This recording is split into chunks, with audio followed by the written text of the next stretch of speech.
ते खराब करण्यात आलेलं आहे. नीटचे जे विद्यार्थी आहेत त्या विद्यार्थ्यांनी आत्महत्या केलेली आहे. CBSEचे 17 लाख स्टुडंट्स जे आहे त्यांचे पेपर चेक करण्यात गडबड झालेली आहे. CUETचे जे स्टुडंट्स आहेत त्यांच्या एक्झामच्या सर्व्हर डाऊन झालेले आहे. SSC GDचे 40 लाखांपेक्षा जास्त विद्यार्थी आहे त्यांच्या पेपरमध्ये धांदली झालेली आहे. तर असे 1 करोडपेक्षा जास्त जेव्हा स्टुडंट्सचे नुकसान होतो, अशा स्टुडंट्सचं जेव्हा फ्युचर पूर्णपणे तुम्ही बर्बाद करायला बघताय, कधीपर्यंत हे असं चालणार? कुठं ना कुठं कोणाला तरी जिम्मेदारी घ्यावं लागेल. आणि याचमुळं काल आम्ही जंतर मंतरवर जे प्रोटेस्ट केला त्याच्यात आम्हाला खूप जास्त रिस्पॉन्स भेटला. आणि त्यावरनं आपल्याला एक गोष्ट आता कळते की या देशातला तरुण जो आहे, जो जेनझी जो आहे, तो या सरकारला आता घाबरणार नाही आहे. तुम्ही देशाचं नुसतं वाटोळं करून टाकलेलं आहे. ना रोजगार देताय मुलांना, ना त्यांच्या परीक्षा तुम्ही बरोबर घेताय. तर करायचं काय या मग सरकारचं? तर या सरकारला आता या देशातला तरुण घाबरत नाही आहे आणि तो आता रस्त्यावर येणार. आणि जोपर्यंत धर्मेंद्र प्रधान जे शिक्षा मंत्री आहे ते राजीनामा देणार नाही, तोपर्यंत हे आंदोलन मागे सरकणार नाही. धर्मेंद्र प्रधानचा राजीनामा आम्ही घेऊनच राहू आणि पुढच्या येत्या काळात आम्ही हे आंदोलन अजून तीव्र करू. धन्यवाद. इंस्टाग्रामवर प्रचंड फॉलोअर्स आहेत, म्हणजे मिलियनवर आहे. त्या तुलनेनं गर्दी होईल असं वाटलं होतं का? आणि कालच्या एकूण आंदोलनाबद्दल तुझं स्वतःचं मत काय, किंवा खरंच एवढा मोठा रिस्पॉन्स होता का? अनेक जण प्रश्न उपस्थित करतात की रिस्पॉन्स नव्हता. फोटो पाहिले, मला वाटतं सगळ्यांनी. मला फोटो व्यतिरिक्त सोडून काय बोलायची गरज नाही आहे. तेवढे तरुण जे आले होते त्यांच्याबद्दल तुम्ही काय म्हणणार आहे? ते तरुण काय, त्यांचे जे इश्यूज होते ते बरोबर नव्हते असं तुम्हाला म्हणायचं आहे? किंवा ती आणलेली गर्दी होती? मी तर स्वतः काल अमेरिकेवरनं 8 वाजता पोहोचलो इंडियामध्ये. तिथून मी डायरेक्ट एअरपोर्टला गेलेलो आहे. आणि त्यानंतरही तुम्ही म्हणताय जे लोक आले होते ते कमी आले होते, काय आले होते? पूर्ण जंतर मंतर भरलेलं होतं. तुम्ही स्वतः सगळ्यांनी फोटो पाहिलेले आहे. आणि त्याच्यानंतरही तुम्हाला असं वाटतं प्रतिसाद नव्हतो. मग प्रतिसाद काय असतो? जेवढी जागा होती त्याच्यापेक्षा जास्त लोक भरलेली होती तिथं. आता याच्यामध्ये केंद्रीय शिक्षण मंत्र्याचा राजीनामा घेऊन सगळे प्रश्न सॉल्व्ह होतील का? माझं असं म्हणणं आहे, जर तुम्ही राजीनामाही नाही घेऊ शकत तर मग दुसरे प्रश्न कसं काय सॉल्व्ह करणार? अकाउंटेबिलिटी कुठेतरी फिक्स झाली पाहिजे. फंडामेंटली बोलायला गेलं तर सिस्टम तेव्हा फिक्स होईल जेव्हा कोणी जिम्मेदारी घ्यायला तयार असेल. जर जिम्मेदारी कोणी घेणारच नाही तर सिस्टम कुठून ठीक होणार आहे? Next question. ते आम्ही लवकरच सांगू. जसं आम्ही सांगितलं, आता आंदोलन हे आम्ही देशभर करणार आहे. पण आता 6 दिवसाचा अल्टिमेटम आहे, 6 दिवसाचा. त्या अल्टिमेटम नंतर काय भूमिका असणार, हा या सगळ्याकडे सगळ्यांचं लक्ष आहे. आता हे आम्ही आंदोलन अजून वाढवणार आहे. आणि जर त्यांनी 6 दिवसात राजीनामा नाही दिला, आम्ही पुन्हा एकदा जमिनीवर येऊ. काय बहाणे करणार आहेत का? चालू आहे, ते चालू आहे. पुढचा प्लॅन काय ठरवला? आता सध्या तरी मी घरी आलेलो आहे. 1-2 दिवस थांबेल मी. आता याच्यानंतर बघू, आता पुढचा निर्णय घेऊ. आज पहिलाच दिवस आहे माझा घरी. आपण पंतप्रधान मोदींवर काहीच बोलत नाही. राजीनामा त्यांनी घेतला पाहिजे हे आम्ही आधीपासून म्हणतोय. जर शिक्षा मंत्र्यांचं अकाउंटेबिलिटी फिक्स होत नाही, ते याच्यात पंतप्रधानांची जिम्मेदारी आहे. जर ते रशिया आणि युक्रेनचं युद्ध थांबवू शकतात तर पेपर लीक थांबवू नाही शकत ते. ज्यावेळेस सुप्रीम कोर्टामध्ये झुरळ हा शब्द उच्चारला होता, झुरळ शब्द उच्चारल्यानंतर ही सगळी ऍक्टिव्हिटी सुरू झाली. देशभरातले सगळे तरुण झुरळ म्हणून स्वतःला संबोधून तुला रिस्पॉन्स दिला होता, पाठिंबा दिला होता. त्यानंतर हा विषय हातात घेतला. हा केवळ एकच विषय असणार आहे का? या सगळ्या पुढच्या काळामध्ये जे काही सरकार विरोधी विषय असतील किंवा आणखी काही मुद्दे असतील ते हाती घेणार आहेत? काय अजेंडा असणार आहे अशी एक उत्सुकता सगळ्यांना आहे. जे युवकांचे मुद्दे आहे, मग तो शहरी भागातला युवक असो का ग्रामीण भागातला युवक असो किंवा तो शेतकरी युवक असो का कामगार युवक असो, आम्ही प्रत्येकाचे मुद्दे उचलणार आहे. एकूण राजकीय परिस्थितीबद्दल काय वाटते? राजकीय परिस्थिती काय ते तुम्ही बघताच आहे. एका सॅटायरमधून जन्मलेल्या पार्टीला एवढा समर्थन भेटते ते कशामुळे भेटतोय? कारण की जेवढे राजकीय पक्ष आहे किंवा जे सरकार आहे त्यांच्याकडून या युवकांना आता काहीच अपेक्षा राहिलेल्या नाही आहे. नोंदणी वगैरे काय होईल? आता त्यासाठी खूप सगळं लवकर आहे. मी कालच इंडियामध्ये आलेलो आहे. 15 दिवसाआधी आमचं हे सगळं सुरू झालेलं आहे. तर आता त्यावर काही बोलणं खूप लवकर असेल. आम्ही ज्या लोकांनी आम्हाला सपोर्ट दिला आहे, ज्यांनी आमची मेंबरशिप घेतलेली आहे, त्या लोकांशी आम्ही संवाद करू, डायलॉग करू. त्यांचे जे काही सजेशन्स, आयडियाज आणि इनपुट असतील त्यानंतर आम्ही आमचा पुढचा मार्ग आणि डिसिजन घेऊ. बरं, आता एक विरोधक म्हणून टीका पण केली जाते. त्या सत्ताधारी कोण असेल किंवा आणखी कोणी असेल ते टीका पण करतात वेगवेगळ्या मार्गाने. मग बांगलादेश, पाकिस्तानचा विषय, परदेशात तू राहतो, त्याचबरोबर तुला सरकार विरोधी अजेंडा, असे वेगवेगळे आता तू वाचलाच असतील, तर त्याबद्दल काय मत? माझ्यावर जे टीका केल्या त्या केल्या, ठीक आहे. आज मी तुमच्यासमोर बसलेलो आहे, भारतात बसलेलो आहे. काल मी प्रदर्शन केलं. तुम्ही एका पाकिस्तानीला मग दिल्लीत प्रदर्शन करू देता हे म्हणायचं आहे तुम्हाला? आणि दुसरी गोष्ट, माझ्यावर टीका करताय ठीक आहे. वेदांत नावाचा 17 वर्षाचा स्टुडंट CBSEचा, त्याला या सरकार आणि मीडिया, जे मेनस्ट्रीम मीडिया आहे त्यांनी पाकिस्तानी म्हणलेले. जो मुलगा 17 वर्षाचा आहे त्याचं फक्त एकच काम होतं, मेहनत करायची आणि परीक्षा द्यायची. त्यांनी परीक्षा दिली. परीक्षामध्ये त्याला जेव्हा कळलं की त्याची मार्कशीट चुकीची चेक झाली, तो कारभार त्यांनी उघड आणला, तेव्हा तुम्ही त्याला पाकिस्तानी म्हणले. या देशात तुम्ही कोणाला पाकिस्तानी म्हणणार आहे? त्या वेदांतला तुम्ही पाकिस्तानी म्हणताय, जो एक CBSEचा स्टुडंट आहे. मला तुम्ही पाकिस्तानी म्हणताय. तुम्ही काही पत्रकारांना पाकिस्तानी म्हणतात, तुम्ही विरोधकांना पाकिस्तानी म्हणता. मग आहे कोण? भारतीय आहे कोण?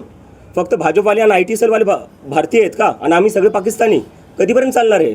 तुम्ही तुमची जिम्मेदारी नीट करा, तुम्ही तुमची कामं नीट करा. आम्हाला काय बोलायची गरज पडणार आहे?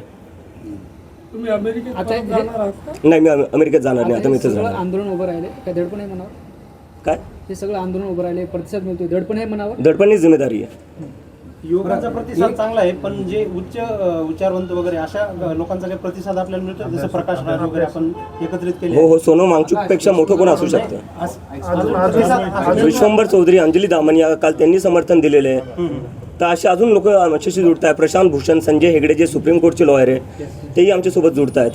बरं, त्याला जोडण्याचं असं आहे की इतर जे विरोधातले पक्ष आहेत काँग्रेससारखे, ते उघडपणे पाठिंबा देताना दिसत नाहीत. काही संपर्क झालाय का या काळात? नाही, काही संपर्क नाही झाला. जर ते संपर्क केला, त्यांनी ते पाठिंबा दिला तर घेऊ इच्छितो. ज्यांना युवकांच्या मुद्द्यावर आम्हाला पाठिंबा द्यायचा आहे त्यांनी आम्हाला पाठिंबा देऊ शकतात. कारण की आम्ही कोणा एका पक्षासाठी करत नाही आहे, आम्ही हे युवकांसाठी करतो आहे. आणि ज्यांना युवकांची काळजी आहे ते आम्हाला पाठिंबा देऊ शकतात. आपला माजी पक्ष आहे आम आदमी पार्टी, तर त्यांनी काय पाठिंबा वगैरे दिला किंवा त्यांच्या काही संपर्कात आहेत आपण? संपर्कात नाही आहे, पण मी जसं आधी म्हणलं, ज्या पक्षांना किंवा लोकांना युवकांची काळजी आहे आणि युवकांच्या मुद्द्यांवर थोडंफार काही वाटत असेल त्यांना, तर त्यांनी आम्हाला समर्थन द्यावं. कारण की आमची जी पूर्ण मूव्हमेंट आहे ती सगळे जे युवक आहे ज्यांच्यासोबत शिक्षणात काही चांगलं होत नाही आहे, शिक्षण व्यवस्था आपली कोलॅप झाली आहे, बेरोजगारी आपल्या देशात मागच्या 40 वर्षात सगळ्यात जास्त आहे. आज आपल्या देशात 50 लाख ग्रॅज्युएट दरवर्षी निघतात. त्या 50 लाख ग्रॅज्युएटपैकी फक्त 20 लाख ग्रॅज्युएट्सला नोकरी भेटते, बाकीचे 30 लाख जे ग्रॅज्युएट्स आहेत त्यांना नोकरी भेटत नाही. तर या मुद्द्यावर ज्यांना आवाज उठवायचा आहे आणि ज्यांना समर्थन द्यायचं आहे ते आम्हाला समर्थन देऊ शकतात. केजरीवालांनी काही संपर्क नाही, आता या मुवमेंटचं काही पॉलिटिकलमध्ये परिवर्तन होईल? ही पॉलिटिकलच मूव्हमेंट आहे सर. या देशात प्रत्येक गोष्ट पॉलिटिकल आहे. पॉलिटिकल फक्त 5 वर्षातून एकदा मत देणं म्हणजे पॉलिटिक्स नसतं. पॉलिटिक्स म्हणजे तुम्हाला 5 वर्ष ज्यांना मत दिले त्यांना प्रश्न विचारणं पॉलिटिक्स असतं. तर हे पॉलिटिकलच आहे. आपण मतदानाच्या पॉलिटिक्समध्ये उतरणार? ते मी जसं तुम्हाला थोड्या वेळ आधी सांगितलं, खूप लोक ते सगळं बोलायला 15 दिवस झाले. कालच्या भाषणात पण म्हणालं होतं की भीती, आणि प्रत्येकाच्या मनात भीती आहे की रस्त्यावर उतरलं तर काय होईल, आपण आंदोलन केलं तर काय होईल. ती भीती अजूनही मनात आहे का? पुढं या भीतीला सगळं दूर करून पुढं एक संघ मला काल वाटतं की युवकांनी उत्तर दिलेलं आहे, ते आता घाबरत नाही. आणि त्यामुळेच काल जंतर मंतरवर आपण एवढी गर्दी पाहिली, पूर्ण जंतर मंतर भरून गेलं होतं. ते एक मेसेज होता की आजचा तरुण आता घाबरणार नाही या सरकारला. याला जोडूनच एक प्रश्न आहे. काल तुम्ही आंदोलनात पण बोललात की आईवडिलांच्या मनात भीती आहे. आता तुमची आणि आईवडिलांची भेट झाली आहे, तर ती भीती दूर झाली काय वाटतं? नाही, माझ्या आईवडिलांना भीती वाटतेच थोडीफार. मी त्यांना सांगतो घाबरायची गरज नाही, कारण की आता मी एकटा आणि लाखो तरुण माझ्यासोबत जुडलेले आहेत. काल जंतर मंतरवर इतके हजारो तरुण आलेले होते. आणि जे काही आईवडील बघत असतील, मी त्यांना सांगू एक मेसेज त्यांच्यासाठी आहे. मला माहिती आहे जेव्हा तुमचे लेकरं काही राजकारणावर बोलत असतील किंवा सरकारला प्रश्न विचारत असतील तेव्हा तुम्हाला भीती वाटत असेल. तुम्ही लेकरांना सांगत असाल की काही बोलू नको, तुझ्यावर केस करतील किंवा तुझ्यावर काही आरोप लावतील किंवा तुला आत टाकतील. घाबरू नका. तुम्ही घाबरतात ह्या सरकारला प्रश्न नाही विचारत. त्यामुळे आज नीट CBSE सारख्या भानगडी होत आहेत आणि त्यामुळे आपल्या लेकरांचं जे भविष्य आहे ते उद्ध्वस्त होतं आहे. जोपर्यंत आपण प्रश्न विचारणार नाही, जोपर्यंत आपले जे मुलं आहेत ते बोलणार नाही, तोपर्यंत हे सिस्टम काही नीट होणार नाही. सिस्टम नीट करायचं म्हणजे आधी आवाज उठवावाच लागेल. सर अब हिंदी में चालू. काँग्रेसचे नेते देशमुख ठाकरे म्हणतात तुम्ही मराठवाड्यात आलेले आहात, युवकांच्या प्रश्नांवर मनोज जरांगे पाटील सुद्धा जे आहे अनेक दिवसांपासून झटत आहेत, तर त्यांची तुम्ही भेट घेणार आहात किंवा समर्थनासाठी किंवा काही गोष्टीसाठी चर्चा? सर, मी आज सकाळी 6लाच घरी पोचलेलो. मला थोडा वेळ तर द्या. मला आधी माझ्या आईवडिलांसोबत तरी बसू द्या. काँग्रेसच्या ज्येष्ठ नेते आहेत यशोमती ठाकरे, ते म्हणतात की डॉक्टर जनता पार्टीची विचारधारा ही काँग्रेसची जुळती मिळते आहे. याकडे कसं वाटतं? आयडिओलॉजीचा प्रश्न उपस्थित आमचे जे इन्स्पिरेशन आहे, जसं मी आधीपासून म्हणत आलेलो आहे, महात्मा गांधी, आंबेडकर, नेहरू, भगतसिंग. आणि मला वाटतं ही आयडिओलॉजी कुठल्या एका पार्टीची नाही आहे किंवा कुठल्या एका माणसाची नाही आहे. देशात आपले सगळेच असे महाराष्ट्रच बघायला गेला तर सगळ्यात जास्त प्रोग्रेसिव्ह लिबरल आपला महाराष्ट्रच आहे. ती आयडिओलॉजी तर मला वाटतं सगळ्या महाराष्ट्राची असू पण शकते. या पुढच्या काळात देशभराचा दौरा करणार आता? त्याच्यावर आम्ही हे विचार करतोय आणि लवकरच कळू. आम्ही लवकरच कळू. आपने 7 दिन का अल्टीमेटम दिया है सरकार को धर्मेंद्र प्रधान के इस्तीफे के लिए. अगर वो अल्टीमेटम पूरा नहीं होता है, वो इस्तीफा नहीं देते, तो फिर आप क्या करेंगे? हम फिर से आंदोलन शुरू करेंगे और फिर से हम अपना धरना देंगे. धर्मेंद्र प्रधान जी का इस्तीफा देने से क्या प्रॉब्लम सॉल्व होगा? क्या सेंट्रल गवर्नमेंट ने इसमें और स्टेप्स इनिशिएट करने की जरूरत है, क्योंकि एजुकेशन जनरेशंस पे इम्पैक्ट करता है, एक पीढ़ी पे। मैं आपसे पूछना चाहता हूँ, एक मेरा सीधा क्वेश्चन है, सिस्टम कैसे ठीक होगा जब कोई जिम्मेदारी लेने को तैयार नहीं है? आप बताइए मुझे, पहले जिम्मेदारी तो लेनी पड़ेगी ना। कल को आप किसी कंपनी में काम करते हो, उस कंपनी में नुकसान हो रहा है उस कंपनी का आपकी वजह से, क्या वो नुकसान फ़ायदे में बदल सकता है जब तक आप रिज़ाइन ना करो? और ये कौन सा है, मतलब कोई भी प्राइवेट जॉब देख लीजिए आप कहीं प्राइवेट जॉब करने जाओगे, आपसे एक गलती हो जाए, दो गलती हो जाए, आपको जॉब से निकाल देंगे। यहाँ हर रोज़ पेपर लीक हो रहे हैं, देश में कौन सा एक सरकारी पेपर है जो लीक नहीं हो रहा है? उसके बाद भी कोई रेजिग्नेशन नहीं आ रहा है, तो जब तक रेजिग्नेशन नहीं आता तो कैसे मान सकते सिस्टम ठीक होगा? पहले रेजिग्नेशन तो देकर दिखाओ, हमें बताओ तो कि आप गलती मानने के लिए तैयार हो। आप गलती ही नहीं मानने को तैयार हो। आपण भाजपचे जे धर्मेंद्र प्रधान आहे तर त्यांचे जे सेक्रेटरी आपण त्यांना पण धारेवरती धरणार का? कारण की जर बघायला गेलं तर मंत्री दर 5 वर्षाला बदलत राहतात, पण सेक्रेटरी फिक्स असतो, प्लॅन पण नाही का एक्झिक्युटिव्ह सेक्रेटरी थ्रू होतो, तर आपण त्यांना पण धरलं पाहिजे। छोट्या माणसांना पकडून काय अर्थ आहे? आपको हर तरफ से ते वरती कोण बसले, त्यांना ऑर्डर कोण देते?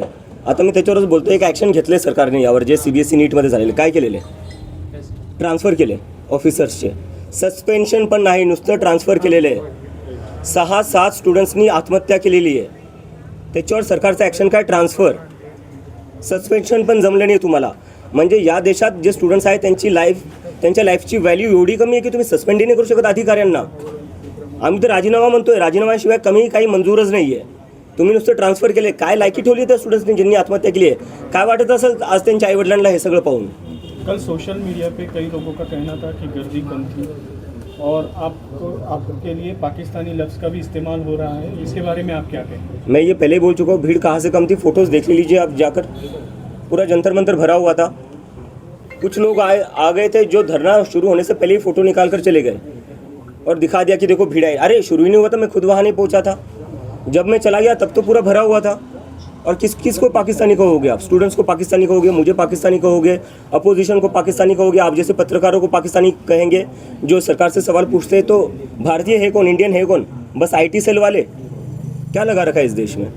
एजुकेशन मिनिस्टर के इस्तीफे के बाद आपकी क्या डिमांड्स रहेंगी आगे? हम उसके लिए पूरा एजेंडा प्रिपेयर करें, जिस पर हम जाकर बताएंगे कि एजुकेशन में क्या क्या, किस तरीके से पूरा एजुकेशन सिस्टम फिक्स हो सकता है। और बात वही तक नहीं है, इस देश में एम्प्लॉयमेंट की भी बहुत ज़रूरी है।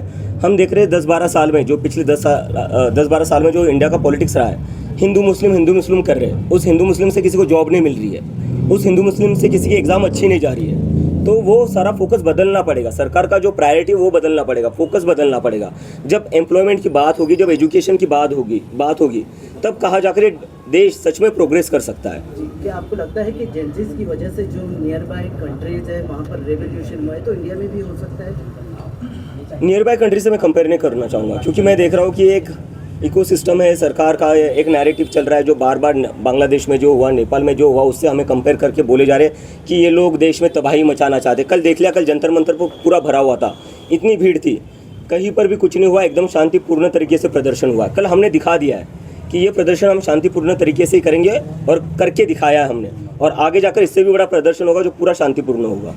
संभाजी नगर में भी कोई आंदोलन होगा? बिल्कुल होगा, मैं जल्दी तय करूँगा उस पर। आपका राजनीतिक पार्टी के लोगों से, बड़े नेताओं से कोई बातचीत हुई है इस बारे में? बिल्कुल नहीं, आप किसी से मिलने बिल्कुल वाले, नहीं, कोई आपसे मिलने वाला? मैं सीधा अपने घर पर आया हूँ। एयरपोर्ट से मैं गया जंतर मंतर से मैं गया एयरपोर्ट, मुंबई लैंड हुआ, सुबह यहाँ पहुँचा, सुबह बाय रोड में यहाँ पहुँचा। अगर कोई इच्छा व्यक्त करता है आपसे मिलने की या आगे बात करने की तो? नहीं, ये जैसे ही मैंने पहले बताया, ये पूरा मूवमेंट जो है वो युवाओं का मूवमेंट है, इट्स फॉर द जेन जी, और उन लोगों का सभी पार्टियों से भरोसा उठ चुका है। तो जिन लोगों को हमें समर्थन देना है वो बाहर से समर्थन दे सकते हैं, लेकिन हम खुद किसी से भी असोसिएटेड नहीं होंगे, ये मैं बात क्लियर कर देता हूँ। महाराष्ट्राचे मुख्यमंत्री आहेत देवेंद्र फडणवीस यांनी बाईट देताना सांगितलं, आता थोड्या वेळापूर्वी काल सांगितलं की अराजकतावादी चेहरा आणि मनसुबे या आंदोलनातून उघड झाले आहेत। बरं, काय अराजक चेहरा म्हणजे काय? अराजकतावादी चेहरा आणि मनसुबे येतोय मी त्याच्यावर। आंबेडकरांचं पुस्तक घेऊन गेलो होतो मी, त्यांना म्हणायचं जे आंबेडकरांना फॉलो करतात ते अराजक असतात। जे भीमचे घोषणा देत होतो मी, त्यांना हे म्हणायचं जे भीमच्या घोषणा अराजकता आहे। देवेंद्र फडणवीस जे आपले मुख्यमंत्री आहेत त्यांनी थोडा ना विचार करावा। ते यूपीचे मुख्यमंत्री नाही, ते महाराष्ट्राचे मुख्यमंत्री आहे, जो महाराष्ट्र प्रोग्रेसिव्ह आहे, सेक्युलर आहे, पुरोगामी विचारांचा आहे। ते कसं काय जे आंबेडकरांचे पुस्तक घेऊन चालतायत, जे भीमचे घोषणा देत आहेत, त्यांना कसं काय ते अराजक म्हणू शकतात? मला लाज वाटते जे स्टेटमेंट आले त्यावरनं. काँग्रेस जनता पार्टीचे वाळूज महानगर हेड ऑफिस राहील म्हणजे राष्ट्रीय कार्यालय. प्रयत्न करू बेस बनवायचा इथे. तुम्हाला आता तुमच्याकडे जंतर मंतर में जो लोग आए थे, जो बच्चे आए थे, जो यूथ आया था, ये देश के किस किस कोने से आया था? आपने कुछ इसको एनालाइज किया है, कुछ स्टडी किया कल है? जो मैंने टी शर्ट पहनी थी वहाँ पर Indian jersey, Indian cricket team की, वो एक लड़का आया था सिक्किम से, 1,500 किलोमीटर दूर से आया था. एक लड़का आया था केरला से, वो भी बोल रहा था सर मैं केरला से आया हूँ, बहुत दूर से आया हूँ, आपसे बस 2 मिनट बात करनी थी. तो मैंने बात कर ली उससे. कुछ लोग आए थे उड़ीसा से, कुछ लोग आए थे बंगाल से, राजस्थान से लोग थे, गुजरात से लोग थे, महाराष्ट्र से, तो मतलब पूरी टीम में मेरे जितने भी दोस्त थे पुराने वो सारे वहाँ पर ही थे. तो पूरे देश भर से लोग आए थे. कश्मीर से भी एक दोस्त मिला था मुझे, वो भी आया हुआ था. आपका जो ये पक्ष है वो एक मूवमेंट के लिए ही सीमित रहेगा या आगे और भी इसके कुछ आएंगे? आप राजनीति में उतरेंगे, अपना अलग से पक्ष बनाएंगे? जैसे मैंने कहा कि राजनीति को बस अपना इलेक्शन की तरफ मत देखिए. इस देश का जो नुकसान हो रहा है ना, वो इसलिए हो रहा है क्योंकि आप लोगों ने ना राजनीति को बस इलेक्शन तक ही लिमिटेड रख दिया है. 5 साल में एक बार इलेक्शन करवा दो, उसके बाद सब भूल जाओ क्या हो रहा है क्या नहीं हो रहा है. फिर सब बिक जाते हैं, एक यहाँ बैठ जाता है, एक उसके पास बैठ जाता है, खरीद फरोख्त चलती रहती है अगले 5 साल. तो ये सब नहीं करना है हमें मुद्दे की राजनीति करनी है. पक्षाची नोंदणी करणार आहात का कुठे? डर है, एक मिनिट. कहीं ना कहीं आपको नोंदणी टारगेट कुठं- कर रहे हैं, तो आपके पेरेंट्स को भी डर है कि आपको कहीं जेल में डाल देंगे. मैं मेरे पेरेंट्स को बता कर आया था जब मैं यूएसए से बैठा था फ्लाइट में कि मैं तो इसलिए आ रहा हूँ, मैं मेंटली प्रिपेयर हूँ जेल जाने के लिए. अगर मैं जेल जाता हूँ आप चिंता मत करना, क्योंकि इस देश में किसी ना किसी को तो आवाज़ उठानी पड़ेगी और कल मैं उसके लिए तैयार था. अभिजित, हे काँग्रेस जनता पार्टीची काही नोंदणी केली जाणार आहे का? ते मी सर तुम्हाला मी आता हे 3-4 वेळेस म्हणतोय, 15 दिवस झाले आम्हाला, 15-16 दिवस झालेले. आम्हाला थोडा वेळ द्या, कारण की आम्ही 15 दिवसातच एवढं मोठं आंदोलन करून दाखवलं जंतर मंतरवर. हीच खूप मोठी गोष्ट है. सर, कई जेनजीज सारे को कोई ट्रेडमार्क मैसेज आपके है? नाम जेनजीज के लिए कोई मैसेज है? जेनजी को एक ही मैसेज है कि जब आप लोग आवाज़ उठाओगे तो सरकार में कोई भी बैठा हो उसको आपकी बात सुननी पड़ेगी. आप लोग आवाज़ नहीं उठाते हो, उन लोगों को लगता है कि आप डर जाओगे, और उनको ये लगता है कि अगर ये लोग मुझे अरेस्ट कर देंगे तो उससे आप लोग डर जाओगे. लेकिन आपको डरना नहीं है. अगर जेल में जाने की बात आई, मैं खुद जेल चला जाऊंगा, आप लोगों को जेल में जाने की ज़रूरत नहीं है. लेकिन मैं बस एक चीज़ चाहता हूँ, आप लोग आवाज़ उठाते रहो. जब किसी के साथ भी इस देश में गलत होगा, यह हम सब की जिम्मेदारी है कि हम आवाज़ उठाएं. Thank you.